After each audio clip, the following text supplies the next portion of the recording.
Bonjour à tous. Nous allons vous parler des entreprises et de l'innovation pour la dernière séquence de cette matinée, avec un focus sur des apporteurs de solutions qui sont présents dans nos réseaux de pôles de compétitivité. Avec Aurélie Canva qui représente le pôle de compétitivité Innovalliance et le pôle VG Police Vallée pour ma part. Donc avant de vous parler des apporteurs de solutions, on va vous parler un petit peu de nous, parce que les pôles de compétitivité, ça ne parle pas forcément à tout le monde. Donc qu'est-ce qu'un pôle de compétitivité? Donc c'est un réseau d'entreprises, de centres de recherche et de centres de formation qui sont rassemblés et fédérés autour d'une thématique ciblée.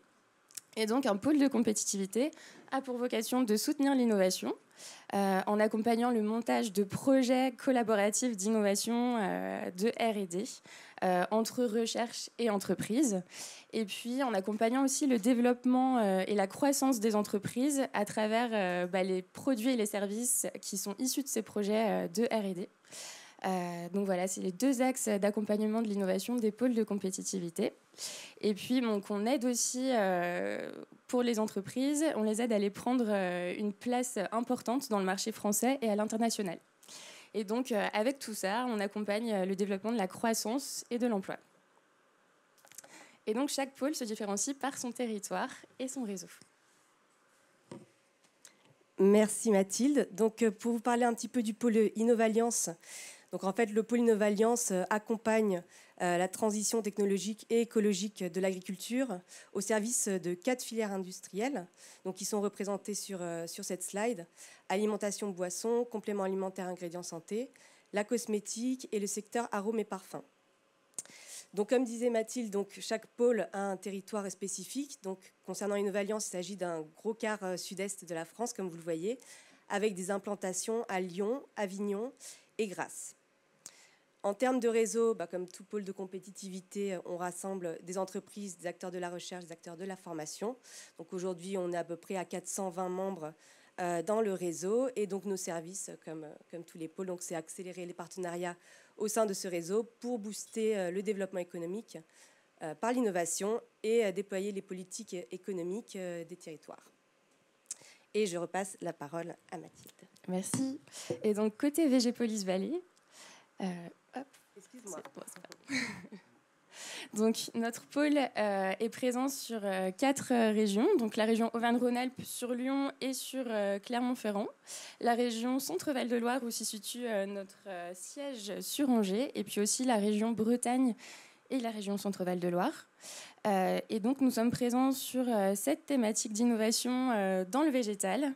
Donc avec 3 thématiques qui vont parler des productions agricoles et de comment faire pour améliorer les productions, les adapter au changement climatique, faire en sorte qu'elles soient plus respectueuses de l'environnement et des personnes.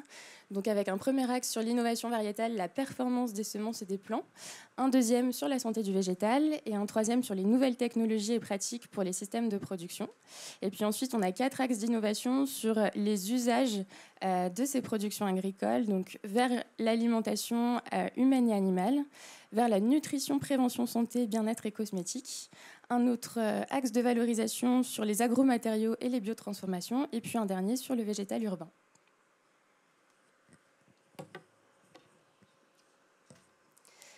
Donc, ce que nous voulions faire dans le cadre de cette journée, c'était axer la présentation sur les entreprises. On a beaucoup parlé recherche, mais il y a aussi les entreprises dans l'écosystème R&D.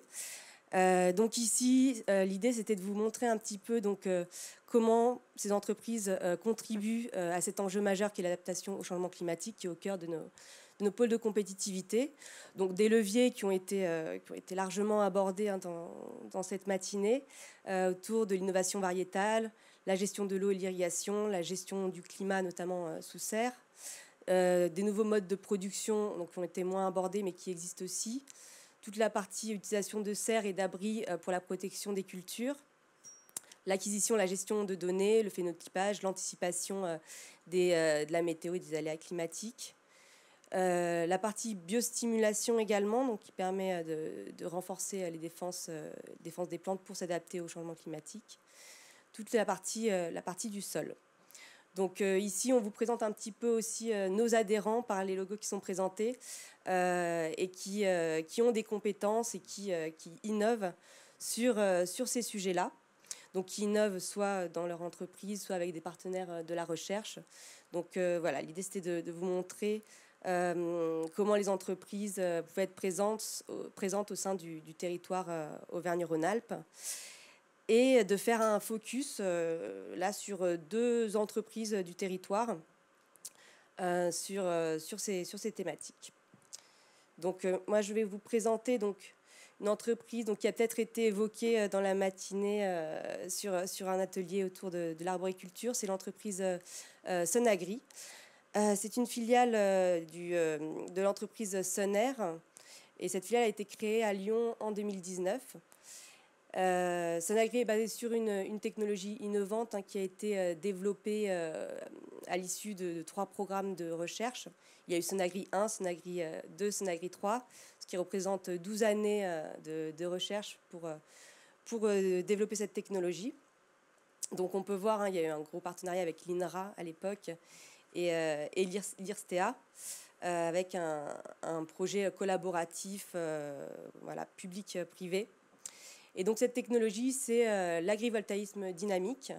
Donc c'est un outil de protection des cultures avant tout, qui permet de lutter contre le stress hydrique, thermique et radioactif en protégeant la culture à l'aide de persiennes, comme on peut le voir sur le petit schéma, qui sont rotatives et donc élevées au-dessus de la culture. Donc on voit qu'il y a 4 mètres d'élévation. Et donc la rotation de cette persienne permet d'atténuer l'ensoleillement, de protéger la culture et de s'effacer également complètement en étant dans l'axe des rayons pour laisser passer la lumière et donc de s'adapter aux besoins des plantes. Les persiennes sont munies de panneaux photovoltaïques pour pouvoir produire de l'électricité par de l'énergie renouvelable, mais ce n'est pas vraiment l'objectif premier de l'innovation. L'idée, c'est bien de pouvoir optimiser les conditions d'ensoleillement des plantes.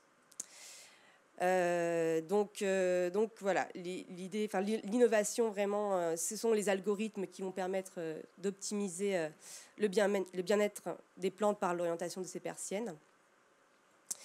Et aujourd'hui, cette technologie est utilisée sur des dispositifs expérimentaux, notamment sur la vigne. Alors, il y a le premier site concerné, se situe dans les Pyrénées-Orientales. Et il y a des sites expérimentaux également en région PACA et sur le site d'Étoile-sur-Rhône, où l'expérimentation est faite sur les pêchers abricotiers et cerisiers avec la Chambre d'agriculture de la Drôme. Voilà, j'étais un petit peu longue, mais je passe la parole à Mathilde. Et donc, on va vous présenter un deuxième exemple d'entreprise innovante, donc avec l'entreprise Agrithermique, qui est présente au Bourget-du-Lac, donc en Savoie. Donc, c'est un bureau d'études sur la haute performance énergétique des serres.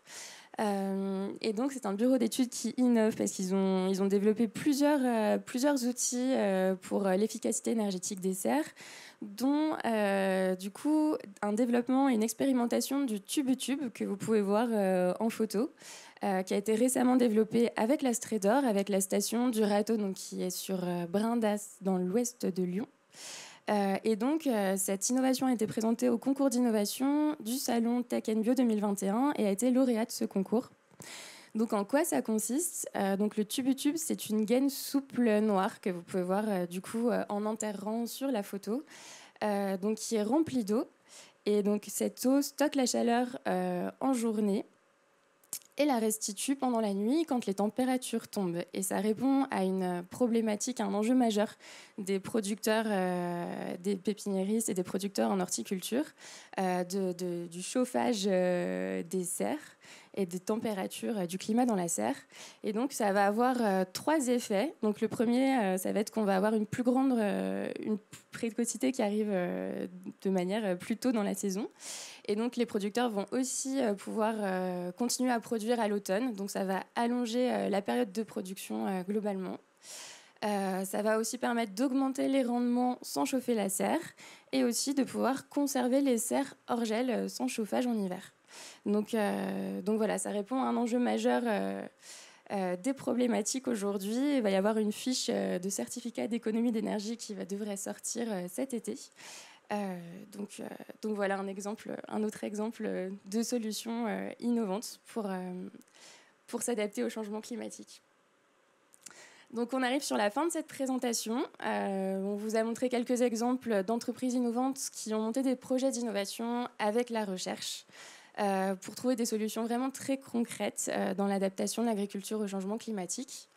Nous, ce qu'on remarque à notre échelle, c'est que il y a quand même des entreprises qui sont très engagées et impliquées dans la transition agricole et la transition écologique et qu'elles cherchent avant tout à apporter un impact positif pour notre agriculture et notre système alimentaire sur toute sa chaîne de valeur. Donc voilà, c'est des entreprises qui ont besoin de la recherche pour mettre au point ces solutions, ces nouveaux services et ces nouveaux produits. Donc c'est un lien qui nous semble vraiment très important à continuer à faire vivre.